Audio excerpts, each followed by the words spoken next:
ओम नमः शिवाय, शुभम शुभम कुरु कुरु शिवाय नमः। ओम मंत्र का 1 करोड़ बार जाप करो। ओम नमः शिवाय।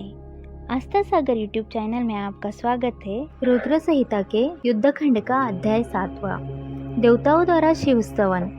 सनत कुमार जी बोले, हे व्यास जी, जैसे ही शरणागत भक्तवत्सल भगवान शिव ने देवताओं की प्रार्थना स्वीकार कर तारकाक्ष, कमलाक्ष और विद्युन्माली का वध करने का मन बनाया, उसी समय देवी पार्वती अपने पुत्र को गोद में लेकर वहां आई।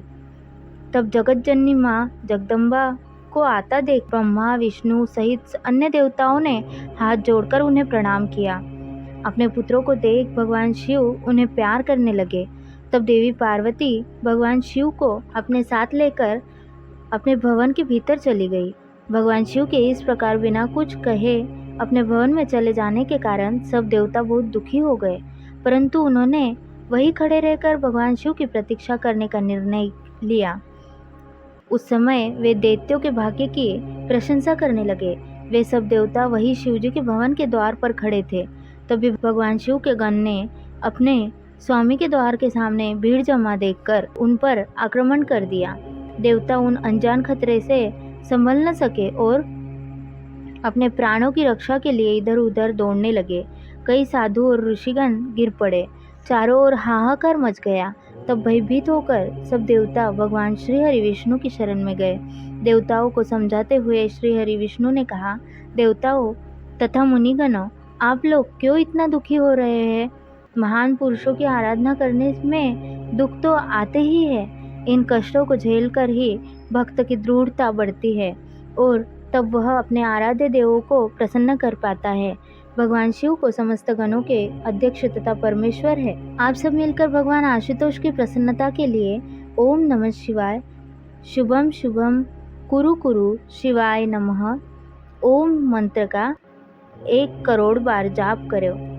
वे इससे अवश्य ही प्रसन्न होंगे और हमारा कार्य पूर्ण करेंगे। भगवान श्री हरि विष्णु के इन वचनों को सुनकर सभी देवता बहुत प्रसन्न हुए और सहर्ष भगवान शिव की आराधना करने लगे। अपने कार्य की सिद्धि के लिए उन्होंने 1 करोड़ बार विष्णु जी द्वारा बताए गए मंत्र का जाप करना आरंभ कर दिया। जैसे ही उनकी यह आराधना संपन्न हुई, भगवान शिव उनके सामने प्रकट हो गए। भगवान शिव बोले, मैं आपकी इस उत्तम आराधना से बहुत प्रसन्न हूँ। आप अपना इच्छित वर मांगे। प्रभु के ये वचन सुनकर देवता बोले, हे देवाधिदेव, हे जगदीश्वर, आप सबके कल्याण करता है। भगवान, हम पर कृपा कर हमारी रक्षा कीजिए।